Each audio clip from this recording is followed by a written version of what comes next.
আমি আগে যে বাসাতে থাকতাম সেই বাসার একটা ঘটনা বলি। সেই বাসাতে দ্বিতীয় রুমের যে মহিলা ছিল সে প্রতিনিয়ত টাঙ্কির পানি প্রচুর পরিমাণে ফেলে দিত। শীতের কাল হলে সারা পানি ফেলে দিয়ে গরম পানি উঠাতো, গরমকাল আসলে সেই গরম পানি ফেলে দিয়ে ঠান্ডা পানি তুলত। এইভাবে সে প্রচুর পানি নষ্ট করত। সেখানে আমরা টোটাল 3 রুমে 3টা ভাড়াটে ছিলাম। তো তার ভিতরে আমরা দেখেছি, তো সেই মহিলাটাই শুধু এভাবে পানি ফেলে দেয়, নষ্ট করে দেয়। এবং পানির সুইচটা দিয়ে দিলে সে পানির সুইচটা বন্ধ করে না, যাতে পানির ট্যাঙ্কি ফুলে ওভার হয়ে পড়ে এবং এভাবেই পানি ঠান্ডা বা গরম হয়।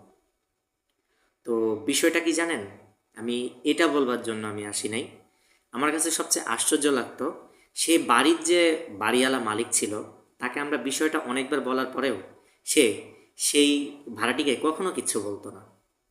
সে ওই অপচয়টাকে কখনো ঠেকাইতো না, সেটাকে সে লাই দিত। এখন আপনারাই বলেন, সেই বাড়িওয়ালাটা বেশি অপরাধী নাকি সে ভাড়াটিয়াটা অপরাধী, কোনটা?